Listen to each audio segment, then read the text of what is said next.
Hello everyone, welcome to our YouTube channel. हम लोग आज ओडिशा CPET के आंसर की पे डिस्कशन कर लेते हैं। ये पेपर जो है 24 जून को कंडक्ट हुआ है एंड अभी तक ओडिशा CPET की तरफ से एंड अभी तक यूनिवर्सिटी की तरफ से कोई आंसर की नहीं अपलोड हुई है। जैसे ही अपलोड होगी हम वो भी आप लोगों के साथ शेयर करेंगे, बट अभी फ़िलहाल हम लोग डिस्कस कर लेते हैं कि हमारे अकॉर्डिंग क्या करेक्ट आंसर होना चाहिए। तो हम बहुत ज़्यादा डिटेल डिस्कशन नहीं कर रहे हैं, सिर्फ आंसर की पे डिस्कशन करेंगे। एंड अगर आपको डिटेल डिस्कशन क्लास भी चाहिए तो वो भी हम बहुत जल्दी अपलोड कर देंगे। देखो, हमारे पास पहला क्वेश्चन बहुत इजी था कि कैश फ्लो स्टेटमेंट में अगर सेल करें फिक्स्ड एसेट का, तो नो डाउट ये किस तरह की एक्टिविटी है, investing activity. Fix cost divided by PV ratio, इससे हम लोग कैलकुलेट करते हैं break even point in rupees, जो कि ऑप्शन डी में दिया है। वर्किंग कैपिटल टर्नओवर रेशियो, इसका जो फॉर्मूला है ना, बहुत सिंपल सा फॉर्मूला है, रेवेन्यू फ्रॉम ऑपरेशन, जिसको हम सेल्स भी कह सकते हैं, डिवाइडेड बाय वर्किंग कैपिटल, और ये हमारे पास ऑप्शन सी में दिया था, तो करेक्ट आंसर होगा सी।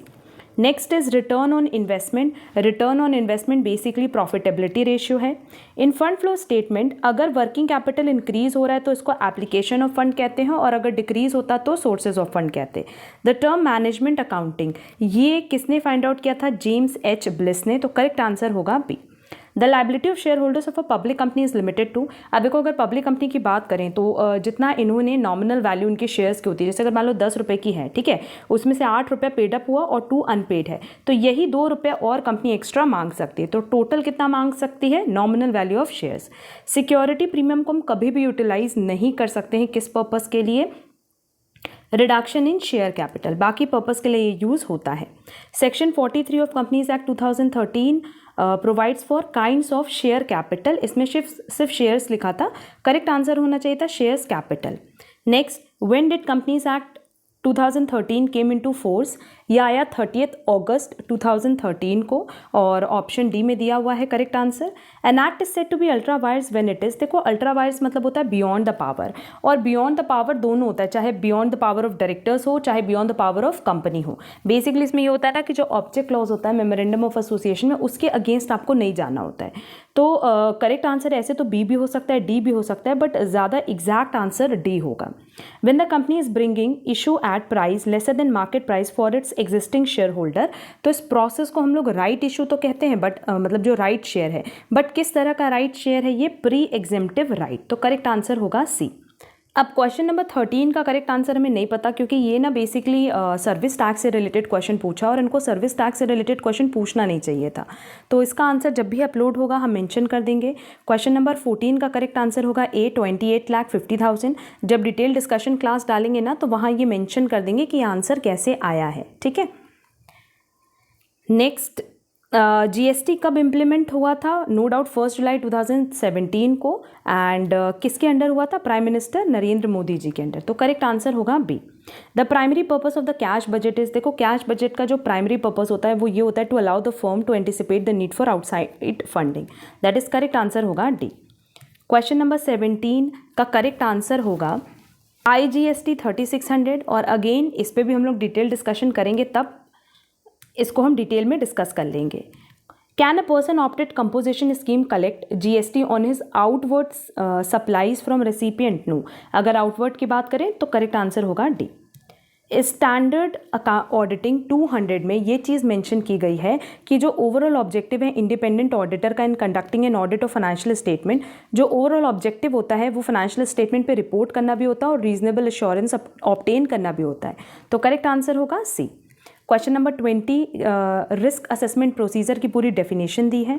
The auditor shall express dash when the auditor having obtained sufficient appropriate audit evidence, जहाँ पे ये हो कि मिस स्टेटमेंट है तो नो डाउट आप किस तरह का ओपिनियन दोगे? एडवर्स, मतलब नेगेटिव की बात हो रही है। Next, audit committee make omnibus approval. Omnibus approval सिर्फ और सिर्फ रिलेटेड ट्रांजैक्शन पार्टीज के लिए मिलता है, तो करेक्ट आंसर होगा A. Every company shall hold minimum of 4 meetings every year, but gap between 2 consecutive board meeting shall not be more than, ये किससे ज़्यादा नहीं होना चाहिए? 120 डेज से ज़्यादा नहीं होना चाहिए। And in case of 1 person company, small company and dormant company, the gap between the 2 board companies must not be less than 90 days, ठीक है, तो करेक्ट आंसर होगा C. Next, which of the following statement is not correct? देखो सारे statement इसमें correct है, but जो vigilance mechanism है जो डायरेक्टर्स एंड एम्प्लॉयज़ फॉर्म करती है, who may report genuine concern, इसका करेक्ट आंसर होगा डी, एटलीस्ट 14 डेज नोटिस नहीं होती है बोर्ड मीटिंग के लिए, 7 डेज नोटिस होती है, तो करेक्ट आंसर होगा D. Next, which of the following statement is correct? अब एज पर गिवन ऑप्शन, इसमें करेक्ट आंसर है सी, क्योंकि ना यहाँ पे करेक्ट पूछा था और बाकी 3 स्टेटमेंट इनकरेक्ट है। Next, the term marketing refers to, marketing का मतलब होता है a philosophy that stresses customer value and satisfaction. ठीक है, क्वेश्चन नंबर 27 का करेक्ट आंसर सी है, बेसिकली ये डेफिनेशन पूछा था। Want for a specific product backed by an ability to pay is called demand. A place where goods are bought and sold against a price consideration between the buyers and sellers, इसको हम कहते हैं market. Next, marketing management, ये एक art and science of choosing target markets and getting and keeping and growing customers through creating, delivering and communicating superior, तो correct answer होगा D. Basic accounting equation पूछा था, नो डाउट करेक्ट आंसर होगा A, asset is equal to liability plus equity. Which of the following do management function include, directing भी include करता है, controlling भी करता है, प्लानिंग ऑर्गेनाइजिंग भी करता है। मोस्ट का मतलब क्या है? Mission, objective, strategies and tactics, तो करेक्ट आंसर होगा B. Who publish the book the psychology of management, ये ना विलियम गिलबर्ट है, यहाँ स्पेलिंग मिस्टेक है। According to Henry Fayol which of the following is true of discipline, आप option देखोगे तो ये सारे ही ऑप्शन करेक्ट हैं, ये सारे ही इनके प्रिंसिपल के पार्ट हैं। Next, management skill applies to managers at, no doubt ये सारे लेवल्स पे ही अप्लाई होंगे। द प्रॉब्लम सॉल्विंग प्रोसेस, ये किससे स्टार्ट होती है? Identification of the difficulty. Who is known of father of scientific management, no doubt FW Taylor इसका करेक्ट आंसर होगा। Which of the following is not an accounting convention, going concern नहीं है, और ये सब क्वेश्चन हमने ऑलरेडी अपने channel पर डिस्कस किए होते हैं, अभी MCQs ऑन कॉमर्स डाला था उसमें भी डिस्कस किया है, मैराथन क्लास में भी डिस्कस किया था। पोस्ट डेटेड चेक्स, इसको हम कैसे कंसिडर करते हैं? अकाउंट रिसीवेबल की तरह। Next, select the correct one from the following which is true about the trial balance, no doubt ये बैलेंस ऑफ अकाउंट्स भी बताता है एंड अरिथमेटिकल एक्यूरेसी भी बताता है, तो करेक्ट आंसर होना चाहिए सी। क्वेश्चन नंबर 42 बहुत सिंपल पूछा था, क्योंकि सेल्स दिया है, ग्रॉस मार्जिन दिया है, तो आपको सीधे COGS बताया पूछा था। ठीक है, तो यहाँ पे ना ओपनिंग इन्वेंट्री और एवरेज इन्वेंट्री की कोई ज़रूरत ही नहीं थी। जब COGS पूछा है तो सेल्स माइनस GP कर दो। सेल्स दिया हुआ है 2 लाख और उसका 25% कितना हो जाएगा? 50,000, तो ये डायरेक्टली कितना आ जाएगा? 1,50,000। नेक्स्ट, आपको करेक्ट स्टेटमेंट बताना है। Debenture can not be issued at discount, बल्कि अगर डिबेंचर्स की बात करें तो येस ये इशू नहीं हो सकता डिस्काउंट पे। And only secured debentures are allowed in India, no unsecured debentures भी अलाउड है, तो करेक्ट आंसर होगा ओनली 1। अकाउंटिंग स्टैंडर्ड 17 किससे रिलेटेड है? सेगमेंट रिपोर्टिंग से। नेक्स्ट, डेबिट नोट इशूड होता है परचेज रिटर्न के लिए। The damages awarded by way of punishment, ऐसे डैमेजेस को हम कहते हैं vindictive damages. Communication of offer दोनों तरह से हो सकता है, बाय वर्ड्स और bye conduct. Which of the following may or may not pass between the bailor and bailee, देखो बेलर और बेली के बीच में कंसिडरेशन हो भी सकता है, नहीं भी हो सकता है। कई बार ऐसा होता है ना कि बिना कंसिडरेशन के भी इनके बीच में कॉन्ट्रैक्ट होता है, और ऐसे कंसिडरेशन को या ऐसे कॉन्ट्रैक्ट को हम कहते हैं ग्रेटिट्यूअस बेलमेंट। ठीक है, find the incorrect statement from the following. Minor can not be a partner of new partnership firm, ये तो करेक्ट है। Minor only enjoy the profit of the business as per the profit sharing ratio, क्या minor only enjoy the profit of the business as per the profit sharing ratio, देखो as per profit sharing ratio नहीं होता है, उनका अपना fix एक % होता है और उसी पे उनको प्रॉफिट मिलता है, तो इनकरेक्ट स्टेटमेंट कौन सा है? Only 2। Next, goods which are in the existence at the time of the contract of sale, ऐसे गुड्स को हम कहते हैं एग्जिस्टिंग गुड्स। माइनर चेंजेस, अगर आप कॉन्ट्रैक्ट में थोड़ा बहुत चेंज करें तो उसको ऑल्टरेशन कहते हैं, और नोवेशन कब होता है? जब पूरा का पूरा कॉन्ट्रैक्ट ही चेंज हो जाए। If 100 kgs of material introduced into the process and expected normal loss is 5%, देखो 100 kgs है इनपुट, इसका 5% मतलब 5 हो गया यूनिट्स, तो 95 बचा, और एक्चुअल आउटपुट है 88, तो जो दोनों का डिफरेंस है 7 यूनिट्स, ये क्या होगा? अब नॉर्मल लॉस, तो करेक्ट आंसर होगा सी। नेक्स्ट, डेप्रिसिएशन किस तरह का कॉस्ट है? फिक्स कॉस्ट है। व्हेन सेल्स गिवन है, वेरिएबल कॉस्ट गिवन है, फिक्स कॉस्ट गिवन है, क्या हम ब्रेक इवन सेल्स निकाल सकते हैं रुपीज़ में? हाँ निकाल सकते हैं।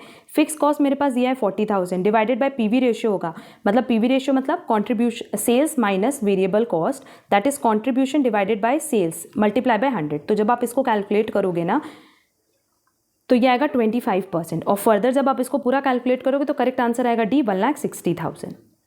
नेक्स्ट क्वेश्चन नंबर 55 भी बहुत सिंपल था, लेबर रेट वेरिएंस निकालना था। इसका फॉर्मूला है standard rate minus actual rate multiply by actual hours.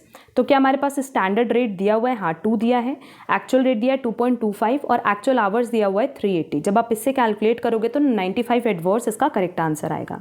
Next, a flexible budget requires a careful study of fixed, semi fixed and variable expenses.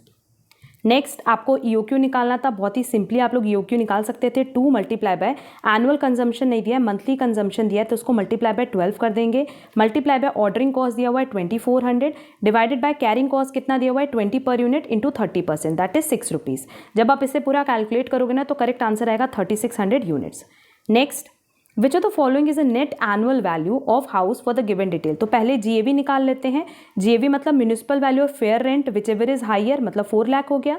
फिर fair rent फिर higher और standard rent whichever is lower, तो again 4 lakh हो गया। फिर इस higher को compare करेंगे एक्चुअल रेंट से। Next, municipal value of fair rent whichever is higher मतलब 4 लाख। फिर 4 लाख को कंपेयर करेंगे स्टैंडर्ड रेंट से और विच एवर इज लोअर, तो 4 लाख। अब इस लोअर को कंपेयर करेंगे एक्चुअल रेंट से और विच एवर इज हायर, वो हमारा हो जाएगा जीएवी। तो जीएवी हो गया 4,80,000। अच्छा, अब इसमें से म्यूनिसिपल टैक्स माइनस करते हैं तब नेट एनुअल वैल्यू आता है।